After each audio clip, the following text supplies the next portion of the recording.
अंतरराष्ट्रीय युवा विद्वान, जैन दर्शन में यूनिवर्सिटी टॉप व गोल्ड मेडलिस्ट, जैन सिद्धांत एवं न्याय विषयों को सरलता से समझाने वाले, यूएसए, इंग्लैंड, ऑस्ट्रेलिया आदि अनेक देशों में जैन धर्म की महती प्रभावना करने वाले, पंडित टोडरमल पुरस्कार, युवा विद्वत रत्न आदि अनेक पुरस्कारों से सम्मानित मूर्धन्य विद्वान डॉक्टर संजीव कुमार गोधा जयपुर द्वारा जानिए धर्म का मर्म।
लोभ रूप विभाव है, उनके अभाव स्वभाव मय, उत्तम क्षमादि स्वभाव है, उत्तम क्षमादि स्वभाव ही इस आत्मा के धर्म है सत्य शाश्वत ज्ञानमय, निज धर्म शेष अधर्म, निज आत्मा में रमण संयम, रमण ही तप त्याग है, निज रमण आकिंचन है, निज रमण परिग्रह त्याग है, निज रमणता ब्रह्मचर्य है, निज रमणता 10 धर्म है,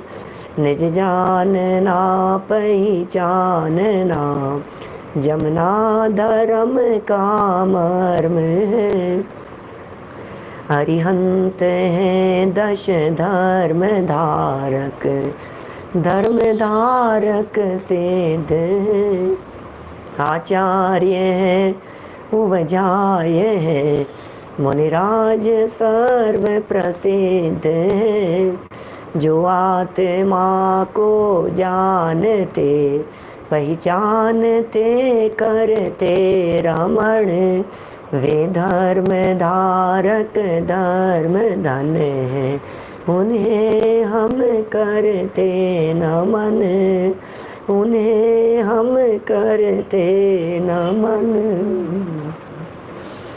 उत्तम क्षमादि 10 लक्षण धर्मों की अपनी यहाँ ये चर्चा चल रही है और 10 लक्षण धर्मों के इस महान मंगलमय प्रसंग पर आज हमें चर्चा करनी है आपके बीच में उत्तम संयम धर्म के संदर्भ में।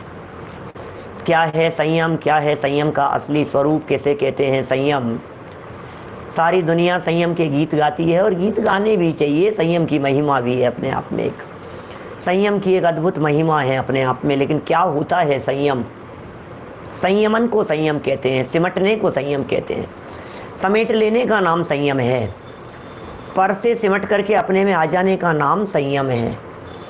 हम तो संयम न मालूम कहाँ कहाँ समझ रहे थे। समेटो अपने उपयोग को, बाहर में दौड़ती हुई अपनी उपयोग और परिणति को पर से हटाकर अपने में समेट लेना, बस यही संयम कहलाता है। सिमट जाइए, सब तरफ से समेट लीजिए अपने आप को।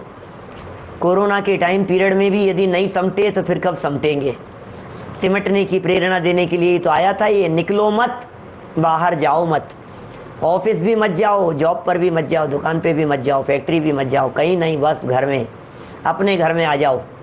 यदि सुखी होना है, यदि निरोगी रहना है तो अपने घर में आ जाओ, निरोगी रहना है तो अपने घर में रहो।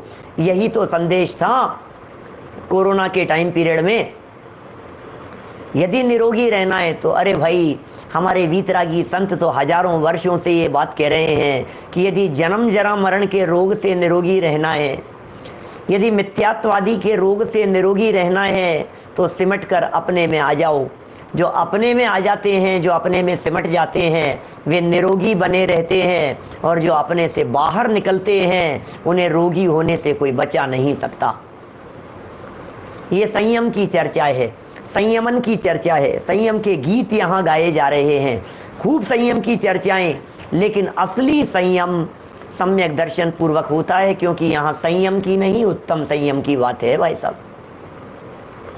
यहाँ अकेले संयम की बात थोड़ी न है। और हम सब जानते हैं संयम के साथ में लगा हुआ उत्तम शब्द सम्यक दर्शन और सम्यक ज्ञान की सत्ता का सूचक है। और उत्तम के साथ में जो संयम शब्द जुड़ा है और जो 10 धर्मों के नाम है, वे चारित्र गुण की निर्मल पर्याय हैं। इसका मतलब सम्यक दर्शन और सम्यक ज्ञान के साथ में जो चारित्र गुण की निर्मल पर्याय हैं, सम्यक दर्शन और सम्यक ज्ञान के साथ में जो उपयोग अंदर में सिमट कर अंदर में समा गया, जम गया, उसका नाम उत्तम संयम है। यह संयम मनुष्य गति के अंदर ही संभव है। बहुत जगह जगह गीत गाए हैं भाई साहब इस संयम के, शास्त्र भरे हुए हैं इस संयम की चर्चा करने के लिए। संयम प्रकाश आचार्य सूर्य सागर जी का लिखा हुआ संयम संयम। लेकिन जितने भी श्रावकाचार ग्रंथ हैं, उन सभी श्रावकाचार ग्रंथों में आपको जान करके आश्चर्य होगा, जितने श्रावकाचार ग्रंथ, जितने आचार्यों के द्वारा लिखे गए, जितने ज्ञानियों के द्वारा लिखे गए, जितने विद्वानों के द्वारा श्रावकाचार ग्रंथ लिखे गए, चाहे वो रत्नकरण श्रावकाचार हो, चाहे वो पुरुषार्थ सिद्धि उपाय हो, चाहे अमित गति श्रावकाचार हो, चाहे कोई भी वसुनंदी श्रावकाचार हो, कोई श्रावकाचार ग्रंथ उठा करके देखिए, हर श्रावकाचार ग्रंथ में फर्स्ट चैप्टर सम्यक दर्शन मिलेगा। चर्चा श्रावकाचार की, चर्चा संयम की, और फर्स्ट चैप्टर सम्यक दर्शन। इसका मतलब प्रत्येक आचार्य यह कहना चाहते हैं कि संयम सम्यक दर्शन के बिना नहीं होता। भैया पहले सम्यक दर्शन है, बाद में संयम है। पहले सम्यक दर्शन, पहले मान्यता सुधारो, पहले श्रद्धा सुधारो, पहले अभिप्राय सुधारो। जिसका अभिप्राय नहीं सुधरता, जिसकी मान्यता नहीं सुधरती, उस व्यक्ति का बाहर में कुछ भी सुधर जाए उससे कुछ होने जाने वाला नहीं है। हाँ, संयम धर्म के दिन पर पूरे देश में जगह जगह आयोजन हो रहे होंगे, और उन आयोजनों में सिर्फ संयम की प्रेरणा दी जा रही होगी। सम्यक दर्शन की चर्चा कौन करेगा? सब संयम की बात करेंगे, हम भी करेंगे, ऐसी बात नहीं है, हम भी संयम की चर्चा करेंगे आपके बीच में, लेकिन सम्यक दर्शन के साथ वाले की। श्रद्धा सुधारने के बाद जब आचरण सुधरता है तो वो आचरण सच में सुधरा हुआ कहलाता है। और श्रद्धा के सुधरे बिना कितना भी सुधारने का प्रयास करें, वो सिर्फ ऊपर ऊपर ही है। अभिप्राय तो सुधरा नहीं, मान्यता तो सुधरी नहीं, तो फिर अकेली बाहरी प्रवृत्तियां सुधरने से क्या हो जाएगा? कुछ भी नहीं होगा। ऐसी प्रवृत्तियां सुधार करके अनंत बार सुधरी है नरेश लोहाड़िया जी, भाई साहब अनंत बार सुधारी है हमने इन बाहरी प्रवृत्तियों को, अनंत अनंत अनंत अनंत बार सुधरी हैं, लेकिन कुछ भी नहीं हुआ, रंच मात्र फर्क नहीं हुआ। मुनिव्रत धार अनंत बार ग्रेविक उपजायो, पे निज आत्म ज्ञान बिना सुख लेश न पायो। एक तरफ तो इस तरह की बातें कही गई है, और दूसरी तरफ हमारे यहाँ शास्त्रों में आचार्यों ने कहा है कि भैया संयम जब तक नहीं होगा ना, तब तक तीर्थंकर जैसे जीव भी परमात्मा नहीं बनते। तीर्थंकर कर्म प्रकृति सत्ता में पड़ी हुई है, तीर्थंकर कर्म प्रकृति निरंतर बंध रही है। ऋषभ देव स्वामी और 83 लाख पूर्व तक जब तक संयम अंगीकार नहीं किया, तब तक बैठे रहो घर में ही, तब तक एक कषाय चौकड़ी के अभावजन्य आनंद का उपभोग कर रहे हैं आप। यहाँ 3 कषाय चौकड़ी के अभावजन्य आनंद, ये आनंद कहाँ आएगा? ये आनंद कैसे आता है? बोले संयम से आता है। स्वर्ग में नहीं है ये आनंद, नरक में नहीं है, त्रियंच में नहीं है, पशु गति में ये आनंद नहीं है। स्वर्ग नरक पशु गति में ना ही, स्वर्ग में पशु गति में ये आनंद ही नहीं है। बेचारे क्या करें, नार की जीव तो अपार दुखी हैं, लेकिन देवगति के जीवों में भी संयम नहीं है। वे देवगति के जीव मनुष्य जीवन के लिए तरसते हैं। आखिर क्यों, आखिर क्यों तरसते हैं? ये मनुष्य जीवन क्यों चाहिए देवगति के जीवों को? एकमात्र आधार है संयम के लिए चाहिए। अरे अरे, याद कीजिए दीक्षा कल्याण के उस प्रसंग को, दीक्षा कल्याण की उस परिस्थिति को। देखे होंगे दृश्य, आप लोगों ने देखे हैं कि नहीं देखे हैं मुझे नहीं मालूम। अमेरिका से जुड़े हुए सारे साधर्मियों की बात कर रहा हूँ। पंचकल्याण प्रतिष्ठा महोत्सवों के वे दृश्य देखे होंगे। संयम का प्रसंग दीक्षा कल्याण का प्रसंग बनता है। ओहो, और क्या होता है उस प्रसंग में? भाई प्रियंक जी खूब चलते हैं यहाँ तो, अपने साल में 3-4 पंच कल्याणक होते हैं, अभी साल 2 साल के अंदर नहीं हो रहे वो अलग बात है। दीक्षा कल्याण का प्रसंग और देवों और मानवों में चर्चा ये चल पड़ी, क्या पालकी उठाने का हमें अधिकार है। खूब चर्चा, खूब विवाद, विद्याधर मनुष्य और देव। सोचिए वे देवगति के जीव क्या हालत होती होगी जन्म होने के पहले, जन्म होने के 15 महीने पहले, गर्भ में आने के 6 महीने पहले से रत्नों की बरसात कर रहे हैं, नगरी की व्यवस्थाएं कर रहे हैं, गर्भ कल्याणक मनाने के लिए आए हैं, जन्म कल्याणक मनाने के लिए आए हैं। ऐरावत हाथी लेकर के आए, सुमेरु पर्वत पर ले गए, पांडुक शिला पर ले जाकर के विराजमान किया, 1008 कलशों से जन्माभिषेक। खेलने के लिए देव वहाँ आए, गर्भ शोधन के लिए देवांगनाएं पहले मौजूद थी, 56 कुमारियाँ थी, नृत्य नाच गान सब कुछ। भोजन की व्यवस्थाएं स्वर्ग से हो रही है, कपड़ों की व्यवस्थाएं स्वर्ग से हो रही है, बाल तीर्थंकर के लिए सारी व्यवस्थाएं। गर्भ कल्याणक मनाया, जन्म कल्याणक मनाया, जीवन पर्यंत जब तक वे गृहस्थ दशा में रहे सारी व्यवस्थाएं वे स्वर्ग के देव करते रहे। और आज जब दीक्षा कल्याणक का प्रसंग आ गया तो पालकी भी स्वर्ग से देव लेकर के आए। जब उठाने का प्रसंग आया तो मनुष्यों ने बीच में टांग अड़ा दी। क्या आप नहीं उठा सकते? तो यार गजब ही हो गया, सारा मैनेजमेंट हमारा, सारी व्यवस्था हमारी, और तुम कह रहे हो उठाने में समर्थ नहीं है? लाए हम हैं, पालकी हम लेकर के आए हैं, सब कुछ किया जरा हमारा है, और तुम कह रहे हो कि नहीं नहीं नहीं चलेगा। ये बात कुछ जच नहीं रही है हमारे को। और काफी तर्क वितर्क हुए आपस में, और लास्ट में एक अंतिम दाव फेंका मनुष्य गति के जीवों ने कि सुनो, ये संयम का प्रसंग है, ये दीक्षा लेने का प्रसंग है। यदि आप इनके साथ में दीक्षा ले सको तो पालकी उठा लो। पीछे हट जाता है सौधर्मेंद्र। ऐसी स्थिति होती है कि सारा स्वर्ग का वैभव, सारा देवगति का वैभव, धिक्कार है ये इंद्र पर्याय, मेरे को मनुष्य पर्याय की प्राप्ति हो जाए, मनुष्य जीवन मिल जाए मेरे को, बस और कुछ नहीं चाहिए। संयम की महिमा उसके हृदय में उस समय ऐसा फीलिंग आता है कि ये क्या है, ये मनुष्य पर्याय।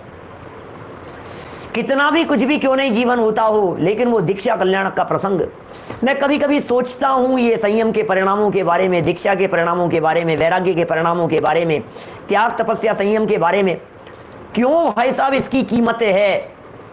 क्योंकि यदि ये नहीं है तब तो उलझन ही उलझन है, संसार के झमेलों में, उलझनों में फंसा हुआ ही है।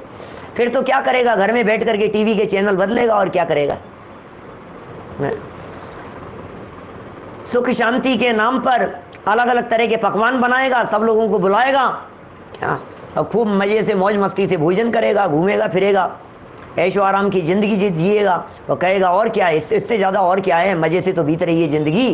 क्या भाई आशीष जी टीकमगढ़, आपने तो खूब कराई है ऐसी भक्तियाँ। ये क्या दृश्य हैं, क्या प्रसंग हैं, क्या जीवन होता है ज्ञानियों का, उनकी सोच किस प्रकार की होती है कि भैया संयम तो जरूरी है। एक बात तो आप समझ लीजिए, जिनागम में ऐसी ऐसी पंक्तियां मिलती है, संयम रत्न संभाल विषय चोर बहु फिरत हैं। संयम रत्न, संयम को रत्न कह करके पुकारा है। रत्नत्रय की भी चर्चा की है, उसमें चारित्र को भी रत्न कह करके पुकारा है। यदि श्रद्धा रत्न है, ज्ञान रत्न है, तो चारित्र भी रत्न है, संयम भी रत्न है। इसे रत्न कहा है।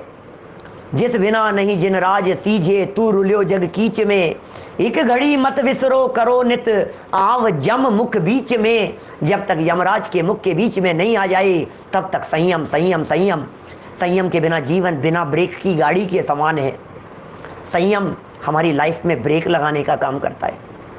रात्रि भोजन त्याग, पानी छान करके पीना, बाजार का त्याग कर देना, खाने पीने में आलू प्याज जमीकंद आदि का त्याग कर देना, सब व्यवहार संयम है, स्थूल संयम है, धर्म नहीं है, समझ लेना। ये जैनियों का सदाचार है, ये धर्म नहीं है, ये जैनियों का सदाचार है। विदेशी लोग बहुत सारे सुन रहे हैं, शराब का त्याग करना, मांस का त्याग करना, वेज नॉन वेज होटल में जाने का त्याग करना, संभव हो सके तो होटल मात्र का त्याग करना, होटल रेस्टोरेंट का त्याग करना, कुछ ना कुछ संयम लेने की भावना जरूर भाना। और ये बराबर ध्यान रखना कि ये जो कुछ भी मैं नियम का पालन कर रहा हूं, इससे कोई बहुत बड़ा धर्मात्मा नहीं हो गया हूं, क्योंकि इससे धर्म नहीं होता है। धर्म थोड़ी ना हो गया इससे। अरे निज आत्मा को जाने बिना धर्म नहीं होता, अपने को जाने बिना धर्म नहीं होता, अपने को जाने बिना लेंगे नहीं धम, आगे ही आगे बढ़ाएंगे कदम। ये सारी चीजें हमें समेटती है। पंचेंद्रिय विषय भोगों से थोड़ी सी प्रवृत्ति हटेगी तो बाहर से हटेगी तो परिणति अंदर में जाएगी। संयम की चर्चा चलती है, शास्त्रों में 2 प्रकार से संयम की व्याख्याएं आई है, या 2 प्रकार के मूल भेद किए हैं, 12 प्रकार के उनके उत्तर भेद किए हैं आगे विस्तार से। एक को प्राणी संयम कहा गया है, एक को इंद्रिय संयम कहा गया है। प्राणी संयम और इंद्रिय संयम। प्राणी संयम 6 प्रकार का, षट काय जीवन हननते, ये प्राणी संयम है। और 6 प्रकार के इंद्रिय विषयों से विरक्त रहना, ये इंद्रिय संयम है। ये सब आगम की बातें हैं, सब शास्त्रों की बातें हैं। पृथ्वी का एक जीवों की रक्षा का परिणाम, जल का एक जीवों की रक्षा का परिणाम, अग्नि का एक, वायु का एक, वनस्पति का एक और त्रस जीव, इनकी रक्षा ये कहलाती है षट काय के जीवों की रक्षा का परिणाम संयम। व्यावहारिक संयम की यदि बात करें तो हमारे जीवन में व्यावहारिक संयम की अत्यंत जरूरत है, क्योंकि अन्य पर जीवों के प्रति जिसको करुणा का परिणाम नहीं है, उसे अपने आत्मा के प्रति बहुमान का भाव कैसे आ सकता है। उसके हृदय में आत्मा के प्रति बहुमान का भाव आएगा जिसे जगत के जीवों को देख करके उसमें भगवान दिखते हैं। अरे आपको चींटियों में भगवान दिखेंगे, ये बात तब हो सकती है जब आप अपने आप को भगवान स्वीकार करेंगे। जो जीव अपने आप को परमात्मा नहीं मानता वो दूसरे को परमात्मा क्या मानेगा। जिसे औरों की करुणा नहीं है उसे स्वभाव की करुणा कहां से आएगी। जिसे वो जीव नहीं दिखाई दे रहे हैं उसे आत्म तत्व जीव कैसे नजर आएगा। सबके प्रति करुणा का भाव, एक इंद्रिय जीवों के प्रति करुणा का भाव। विराधना नहीं होगी, व्यर्थ में तो नहीं होगी भाई साहब। बिना मतलब पानी तो ढुलता हुआ नहीं रहेगा क्या, बिना मतलब लाइट पंखे तो नहीं जलते रहेंगे। व्यर्थ में जिस रूम में हम नहीं बैठे हैं उस रूम में एसी क्यों चल रहा है। अब आप कहेंगे साहब ये क्या बात कह रहे हो पंडित जी, अब यही बेइज्जती रह गई क्या। अरे भाई ये बातें समझने की भी जरूरत है क्या। कुछ लोग तो ऐसा कहने लगते हैं कि बिजली बचाने के लिए, अरे बिजली भी बचाने की बात है। बिजली बचाओ देश बचाओ, जल बचाओ देश बचाओ, ऐसे नारे सरकार लगा रही है, कोई बात नहीं। लेकिन यहाँ पैसे बचाने का सवाल नहीं है, यहाँ तो करुणा का सवाल है। उसके माध्यम से जो अग्नि का एक जीवों की विराधना हो रही है, जल जो ढुल रहा है उसके माध्यम से जो विराधना हो रही है उसका क्या होगा। संभव हो तो घास पर नहीं चलें और बहुत ही दुर्लभ हो तो बच करके रहने का प्रयत्न करें जितना संभव हो सके। मैं तो पहले भी कहता हूं, हमारी सभा में अतुल भाई मैंने कई बार कही है आपका नाम लेकर के ये बात, आज आप सामने विराजमान हो। मेरे सामने जो हजारों लोग सुन रहे हैं उन्होंने पहले भी ये बात सुनी है कि हमारे अतुल भाई ने घास हटा दी अपने घर से। हिंसा बहुत होती थी, गवर्नमेंट से लड़े, केस किए, झगड़े किए, विवाद किए, आपस में कई तरह के आर्ग्यूमेंट हुए। क्योंकि वहाँ अमेरिका की स्थिति ऐसी है कि वहाँ, देश वालों से कह रहा हूँ, अमेरिका की स्थिति है कि वहाँ आप घास अपने घर के बाहर कंपलसरी है आपको रखना, मेंटेन करके रखना जरूरी है, बराबर उसे काटना जरूरी है, नहीं तो हजार $1000 का फाइन है। आर्टिफिशियल लगाई, गवर्नमेंट से पास करवाई, कलर पास नहीं होता, ये नहीं होता, ऐसी चीज नहीं है, ऐसी नहीं है, कितनी मगजमारी की है सिर्फ एक ही भाव कि ये बार बार में घास काटनी पड़ती है, हिंसा होती है, ये हमें नहीं चाहिए। बोलो, विचार करना जरा। मैं तो आज सारे अमेरिका के लोग, जगह जगह दुनिया भर से जुड़े हुए लोग हैं, अमेरिका वालों से कह रहा हूं, क्या नहीं लगता है कि हम ऐसे कुछ प्रयास कर सकते हैं। अब तो ये नजीर मिल गई ना हमारे को। बोलो भाई साहब, मैं देश वालों से कह सकता हूं बोलो, नहीं करना चाहिए इस तरह के प्रयत्न। आप रक्षा कीजिए, प्रयत्न तो कीजिए कम से कम। वायु का एक जीवों की विराधना नहीं हो, अग्नि का एक जीवों की विराधना नहीं हो, बार बार में अग्नि जलाएं नहीं, बुझाएं नहीं, ये तो प्रयास कर सकते हैं। 2 इंद्रिय जीवों की विराधना से बचो, 3 इंद्रिय त्रस्त काय के जीवों की विराधना से बचना, इसे संयम कह करके पुकारा गया है। क्या इसके लिए कहा गया है कि भाई ये संयम है, इनकी विराधना से हमें बचने का प्रयत्न करना चाहिए। लेकिन एक महत्वपूर्ण बात यहां कहना चाहता हूं, षट काय के जीवों की रक्षा के संदर्भ में एक महत्वपूर्ण बात कहना चाहता हूं।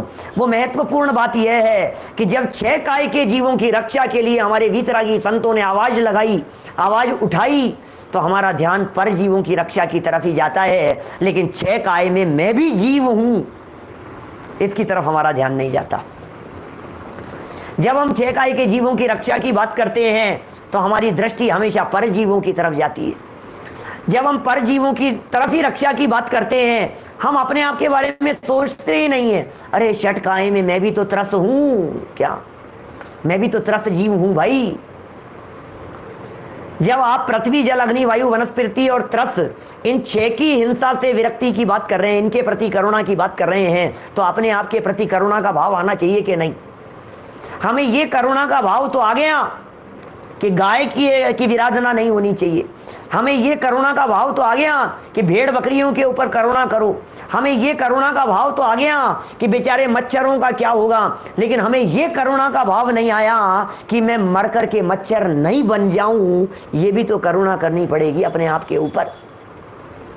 मैं मर कर के त्रियंच गति में नहीं चले जाऊं, क्या ये करुणा भी तो मुझे करनी पड़ेगी भाई साहब। आज नितेश भाई, क्या इस करुणा की जरूरत नहीं है?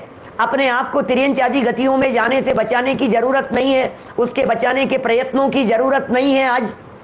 आज क्या ये विचार करने की जरूरत नहीं है? अरे भाई साहब, यदि ये जीवन चला गया तो क्या होगा?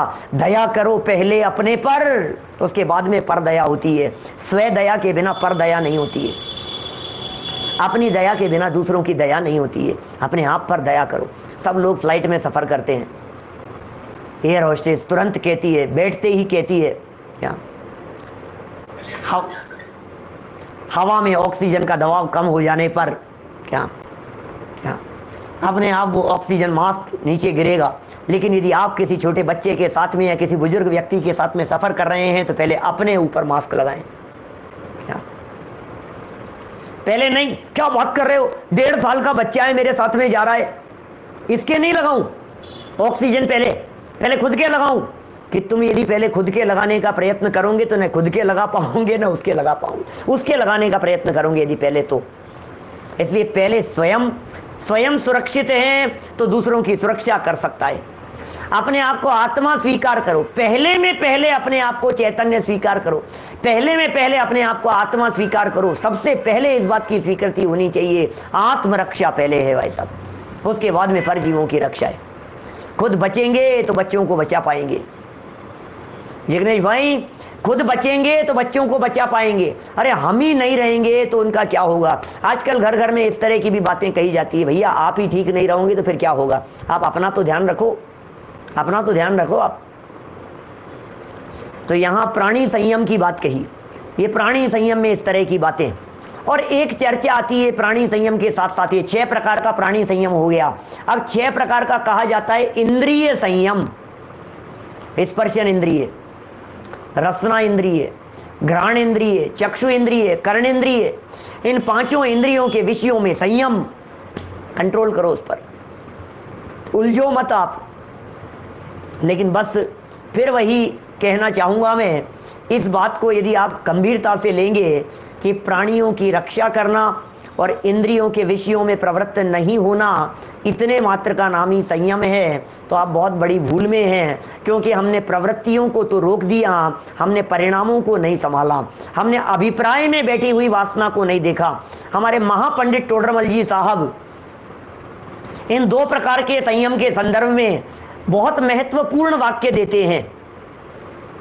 याद होगा आप लोगों को, कई बार सुना होगा अतुल भाई, हिंसा में प्रमाद परिणति मूल है और विषय सेवन में अभिलाषा मूल है। ये हिंसा से तो बचने की बात कहता है, ये विषय सेवन से तो बचने की बात कहता है। लेकिन विषय सेवन में तो अभिलाषा मूल है। हिंसा से बचने की बात तो देख रहे हैं, लेकिन हिंसा में प्रमाद परिणति मूल है। क्या उसका क्या होगा? अरे तो प्रमाद परिणति की तरफ तो ध्यान ही नहीं जाता है। हमारे कुंद कुंदाचार्य देव जगह जगह गाथाओं में ये बात कहते हैं, प्राणी मरे या ना मरे, हिंसा अयत्नाचार से। प्राणी मरे चाहे नहीं मरे कोई फर्क नहीं पड़ता है, कोई मरे चाहे नहीं मरे। पुरुषार्थ सिद्धि उपाय के अंदर भी चर्चा आई थी, विवेक सिंह जी माने अरे जीव मर गए, बोले तो भी हिंसा नहीं, हिंसा का पाप नहीं है इसको। जीव नहीं मरे तो भी हिंसा का पाप लग रहा है। पंडित जी साहब कह रहे हैं हिंसा में तो प्रमाद परिणति मूल है भाई साहब, प्रमाद परिणति मूल है। और विषय सेवन में, ये विषय सेवन नहीं कर रहा है, स्पर्शन इंद्रिय के भोग भोग नहीं रहा है, रसना इंद्रिय के भोगों से विरक्ति दिखाई दे रहा है, नहीं नहीं मैं नहीं खाऊंगा, मैं नहीं खाऊंगा, आज मुझे नहीं खाना है। और अंदर में मन में चल रही है बात, यार अब इन्होंने तो इतना आग्रह किया, खा ही लेता, खा ही लेना चाहिए था, मैंने क्यों मना कर दिया। अब मन में ये बात चल रही है अंदर में। तो कह रहे हैं ये जो आपने त्याग किया है, ये त्याग तो ऊपरी ऊपरी त्याग हुआ है। विषय सेवन में अभिलाषा, इच्छाएं जो अंदर में चल रही है उसकी तरफ हमारा ध्यान नहीं है, तो विषय सेवन तो बराबर चल रहा है। कर नहीं पा रहा है वो एक अलग मैटर है। अरे करना और नहीं करना तो जड़ की क्रिया है, लेकिन करने का परिणाम जो निरंतर में चल रहा है उसे रोकने का नाम संयम है। देवगति के जीवों में भी ये प्रवृत्ति से निवृत्ति तो देखी जाती है क्या, लेकिन तो भी संयम नहीं है। जिनागम में स्पष्ट शब्दों में कह दिया है कि संयम नहीं है। क्या सुधीर जी साहब न्यू जर्सी वाले, बोलो नहीं है संयम उनके देवगति के जीवों में। और प्रवृत्ति की दृष्टि से यदि बात करो देवगति के जीवों की, तो हम आप लोग उनके किंचित भी बराबरी नहीं कर सकते देवगति के जीवों की, इतना संयम दिखाई देगा।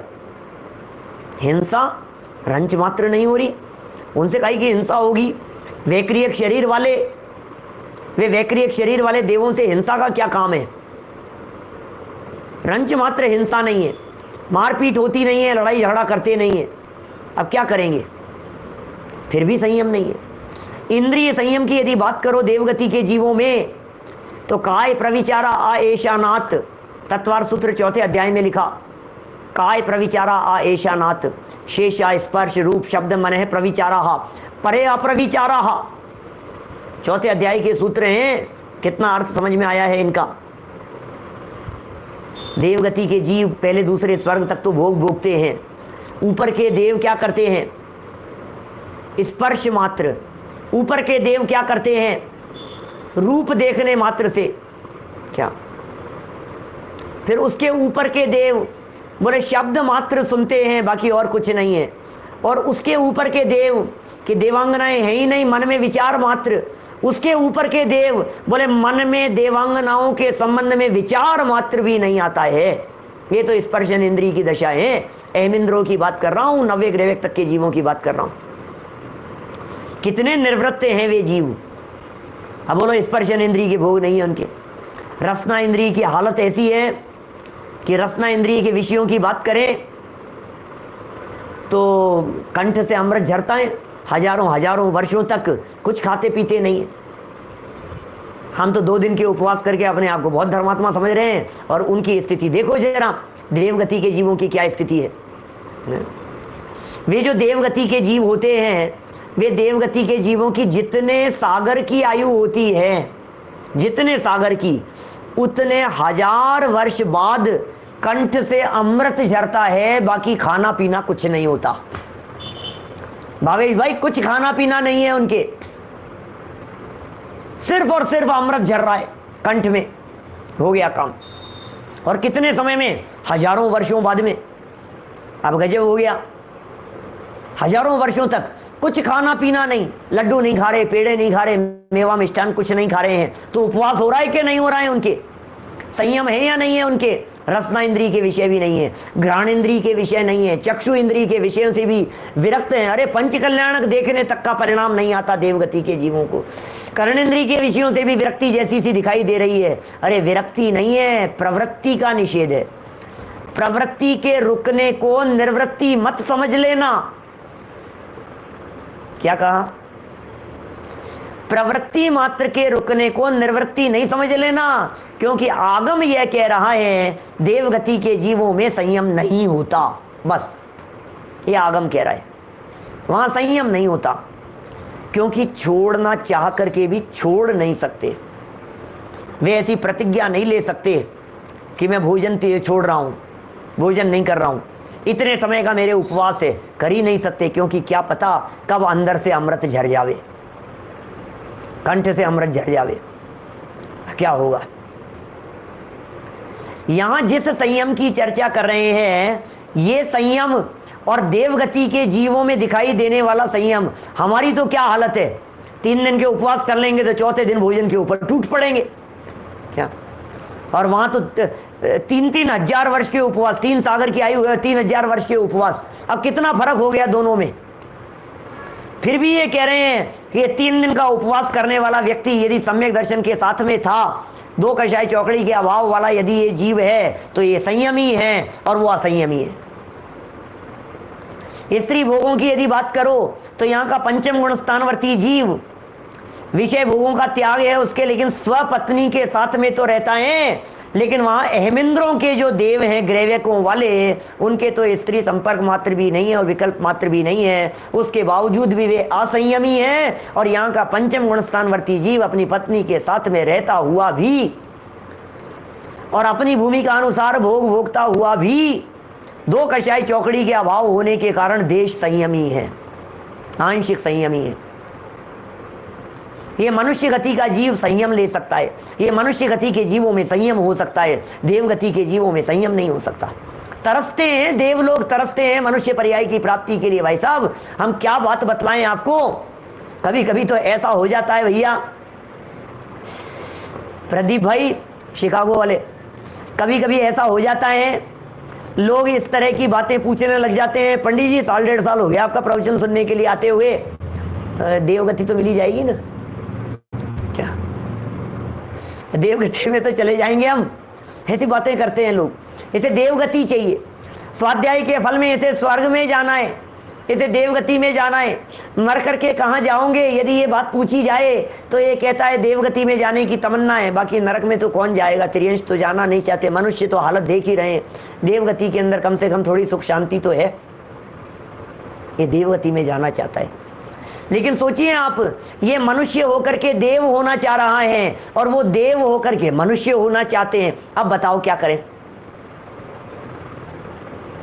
जरा देवों से तो पूछो उनको देवगति रास आती है या नहीं आती है, जरा देवों से तो पूछो तुम्हें दोबारा देवगति चाहिए क्या, वो कहेंगे हमें तो मनुष्य जीवन चाहिए भाई साहब। इसका मतलब देव लोग मनुष्य पर्याय चाह रहे हैं, तो और जो मनुष्य पर्याय मुझे मिल गई है उस मनुष्य पर्याय की मुझे कीमत नहीं है। और बड़ा आश्चर्य तो तब हो जाता है कभी कभी, तो क्या बात खतरनाक है थोड़ी लेकिन कह देता हूं, बड़ा आश्चर्य तो तब हो जाता है कि ये मनुष्य गति का जीव मनुष्यों की कीमत तो करता ही नहीं है, मनुष्य भव की कीमत तो समझता ही नहीं है, देव गति की प्राप्ति ही नहीं देवों के आगे जाकर के माथा टेकने लगता है, देव देवियों को पूजने लगता है। तब बड़ा आश्चर्य हुए बिना नहीं रहता कि अरे तेरे में इतनी सामर्थ्य है कि यदि तू संयम अंगीकार करे तो देवगति के जीव आकर के तेरे चरणों में अपना माथा रखे। ये स्थिति है अपनी, हमारी क्या वैल्यू है सोचना जरा। क्या था भाई साहब सेठ सुदर्शन में जो देवगति के जीवों ने जय जयकार करी। पुराण उठा करके देखिए, प्रथमानुयोग उठा करके देखिए, पूरे प्रथमानुयोग में मैं 100 से ज्यादा प्रमाण आपको निकाल करके ला करके दे सकता हूं जिसमें मनुष्य गति के जीवों की देवों ने आकर के जय जयकार की है।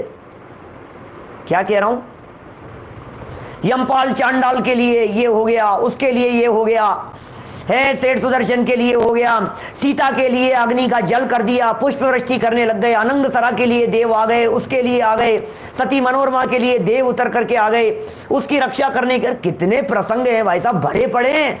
देवों ने आकर के जय जयकार की है मनुष्यों की।